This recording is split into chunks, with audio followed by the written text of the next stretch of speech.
Muy buenos días, Eva, y un placer saludar a toda la audiencia. Bueno, vamos a lo actual primero. ¿Cómo está la situación en Bolivia en este momento? Y además, o sea, ¿cuál ha sido tu reacción a esa victoria contundente del MAS, o sea, del partido de Evo Morales en las elecciones presidenciales y legislativas? Bueno, por el momento hay una calma relativa. La gente está con la expectativa de la transmisión del mando rápidamente por las condiciones económicas y sociales en las que vive el país. Existió una reacción de resistencia, de rechazo a los resultados por parte del Comité Cívico de Santa Cruz y su brazo militar, paramilitar, que es la Unión Cívica Cruceña, pero eso se ha logrado disipar en la medida en que no encontraron ningún dato, ningún elemento que sostuviera su argumento nuevamente de fraude, que fue prácticamente un argumento surrealista, porque no existe ninguna evidencia de fraude, como lo ha dejado entrever el propio órgano electoral, el Tribunal Supremo Electoral.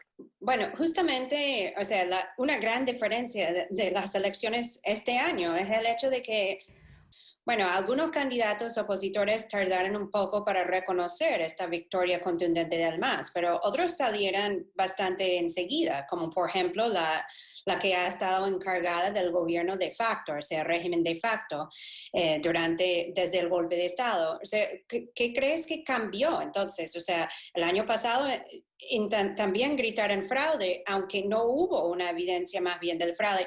Y en eso también te pregunto, o sea, la OEA, el secretario general, Luis Almagro, también reconoció los resultados. El Departamento de Estado reconoció los resultados, han felicitado, o sea, esta victoria del MAS. Y mientras el año pasado apoyaron y promovieron y fomentaron un golpe de Estado contra el mismo partido. ¿Qué cambió? ¿Será que simplemente se dieron cuenta que no podían con esa victoria abrumadora? ¿O algo, o sea, adentro de Bolivia ha sido tan, o sea, evidente en cuanto a la resistencia frente a lo que sucedió el año pasado y lo que ha sido todo este año de un régimen de facto represivo? Sí, Eva, desde mi punto de vista, lo que ha ocurrido es que la narrativa del fraude del año pasado formaba parte del golpe de Estado.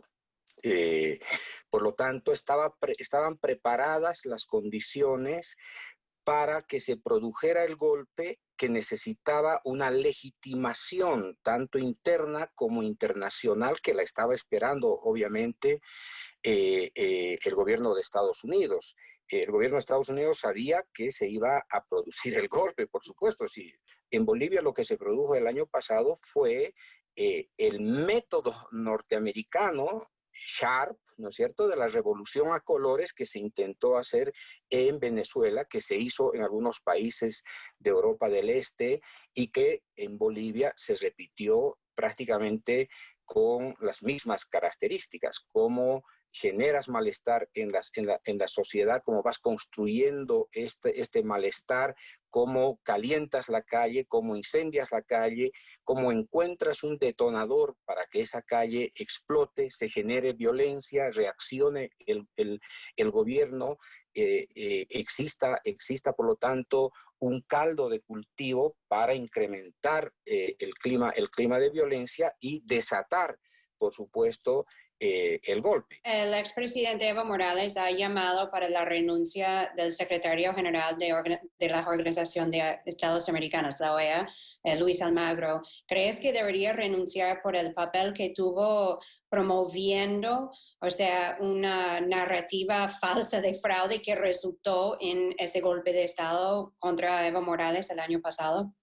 Sí, Eva, yo estoy absolutamente seguro que Almagro debería renunciar al mandato de la OEA, no solamente porque produjo en Bolivia conmoción, no solamente porque facilitó Y es algo, algo que está fuera de todo cálculo político, que sea el propio secretario general de la OEA el que impulse la destrucción de un país, que sepulte las posibilidades democráticas de un país, que sostenga prácticamente a un régimen golpista. Esto es algo inadmisible éticamente, políticamente, moralmente. Almagro no debería quedarse un solo segundo más como secretario general, pero no solamente por haber contribuido con un informe de la observación electoral absolutamente falso, sino que por haber manipulado a la propia opinión pública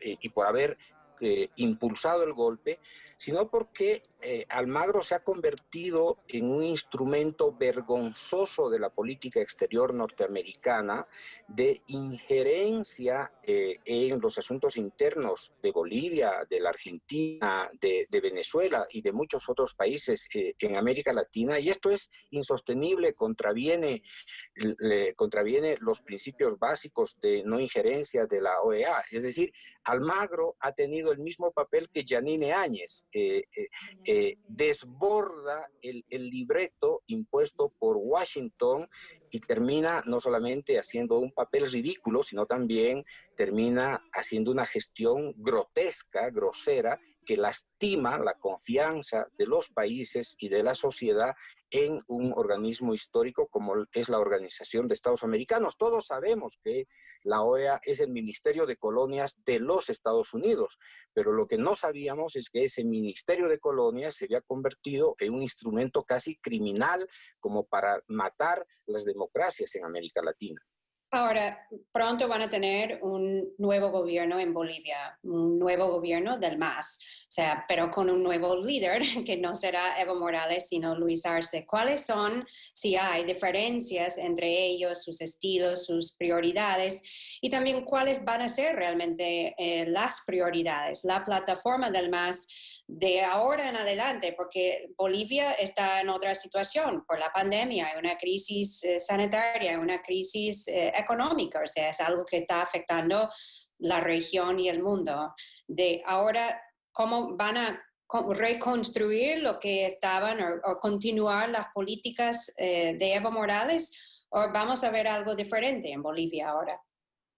Sí, voy a la primera parte de tu pregunta, Eva, respecto a la diferencia entre Evo y el nuevo presidente Luis Arce. Decirte de principio que no son no son distintos en muchos sentidos.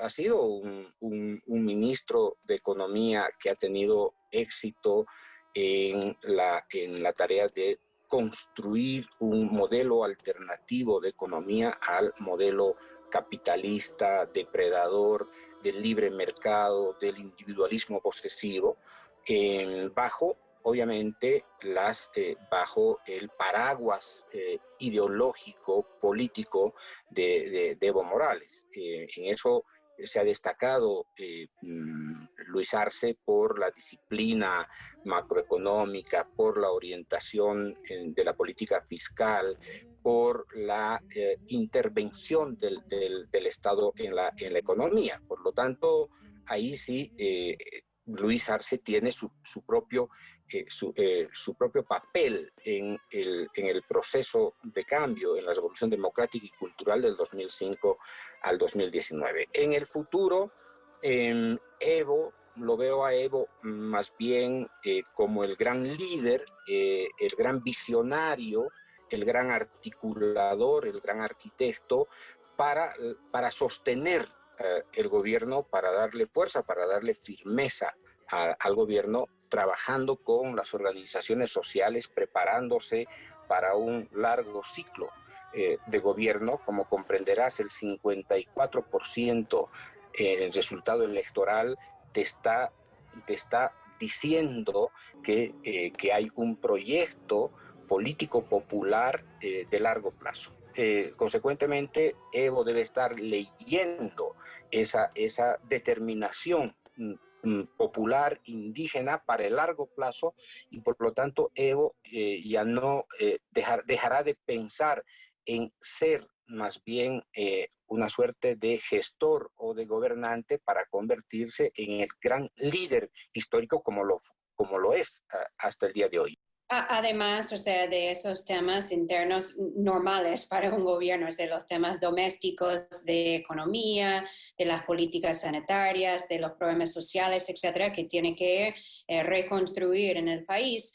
Ya han pasado un año sumamente complejo, lleno de violencia, caos, desestabilización, persecución, represión. O sea, ¿habrá alguna comisión de la verdad, una investigación sobre los hechos que han ocurrido? ¿Alguna justicia para las víctimas de este régimen de facto? Y al mismo tiempo, o sea, hay ciertos sectores dentro del ámbito militar y policial que apoyaron ese golpe de Estado y han apoyado esas políticas represivas. ¿Haría falta alguna purga dentro de la cúpula militar o dentro de ciertos sectores de las Fuerzas Armadas, de la policía, para asegurar que no hagan eso de nuevo, o sea, con este nuevo gobierno del MAS? Sí, Eva, yo creo personalmente, no hablo a nombre del MAS, sino solamente estoy pensando desde mi propia perspectiva. Yo creo que, como ha ocurrido en los últimos años en Bolivia, lo que se llama, entre comillas, la sociedad civil se va a encargar de impulsar seguramente una comisión de la verdad, desde la propia sociedad civil. Pero me temo que será insuficiente si es que el propio gobierno, en acuerdo con las otras fuerzas políticas, convengan en instalar una comisión de la verdad desde la Asamblea Legislativa. Creo que no solamente es inevitable, sino es fundamental que se esclarezca lo que ha ocurrido en el último año. Y hoy día hay como tres dimensiones para la investigación de esa Comisión de la Verdad. La primera es la que está vinculada al conjunto de violación de los derechos humanos en el país, lo que el relevamiento que ha hecho el Observatorio de Derechos Humanos de Harvard, la CIDH, y otras investigaciones son insuficientes por el tiempo y las condiciones en las que se ha hecho, debido a que el régimen los ha vetado, ha interferido, ha intervenido. Por lo tanto, es insuficiente eso. Será seguramente un punto de partida, pero será una condición necesaria, pero no suficiente. Por lo tanto, se requiere investigar la violación de derechos humanos, primero. Segundo, se requiere investigar los efectos de lo que ha significado este periodo, este año de saqueo, de corrupción que es descomunal. Y tercero, se tendrá que investigar la dimensión política que ha dado lugar al golpe de Estado y las consecuencias que ha tenido el golpe de Estado. Son tres dimensiones interrelacionadas que tendrá que ser investigadas. Y en Bolivia normalmente, hoy día los movimientos sociales seguramente van a impulsar que esta organización de una gran comisión de la verdad. Ahora tenemos que casi terminar, pero quería preguntar por lo menos de tu situación personal y de los compañeros que han estado, bueno, asilados en esa embajada en particular, pero también los que fueron al exilio forzados. O sea, ¿cuál es la situación actual de todos ustedes y cuándo piensan que van a tener la seguridad para ya reincorporarse libremente en la sociedad boliviana, en su país? Bueno, cuando este régimen entregue el gobierno a Luis Arce y David Choquehuanca, se habrá terminado el imperio de la impunidad y de la violación de los derechos humanos. Todas las imputaciones, todas las denuncias que nos han hecho a quienes estamos asilados, a quienes están exilados, las persecuciones, el encarcelamiento contra la población, forma parte en realidad de una estrategia de escarmiento político contra, no solamente contra el MAS, sino contra las organizaciones sociales. El poder judicial ha sido copado, ha sido intervenido por la dictadura y sobre esa intervención se han construido, ¿no es cierto?, lo que se llama en Colombia los falsos positivos, las acusaciones infundadas que no tienen ningún sustento. A mí me acusan de ser sedicioso y terrorista por una declaración ante un medio de comunicación, por una declaración que ha desatado 17 procesos penales, imagínate. A mis otros compañeros por declaraciones en la prensa, es decir, por un derecho constitucional, ¿no es cierto?, a la libre expresión, se les han abierto 3 o 4 procesos judiciales. A otros compañeros se les ha inventado prácticamente procesos desde esta complicidad entre la policía, los jueces, los fiscales, obviamente bajo el mando del Ministerio de Gobierno a la cabeza del ministro innombrable Murillo, que se ha convertido en un testaferro potencial del Departamento de Estado de los Estados Unidos. Este es un gobierno títere y en su condición de gobierno títere ha obedecido las consignas de la muerte civil contra los principales dirigentes del movimiento al socialismo. Para mala fortuna de los Estados Unidos y de sus intereses y sus apetitos políticos, hoy día estamos más vivos que nunca y a pesar de que estamos encerrados, somos más libres que nunca. Bueno, espero que pronto se normalice la situación en Bolivia para que puedan volver a sus casas, por lo menos. Juan Ramón, muchísimas gracias por compartir este tiempo con nosotros hoy. Muchas gracias.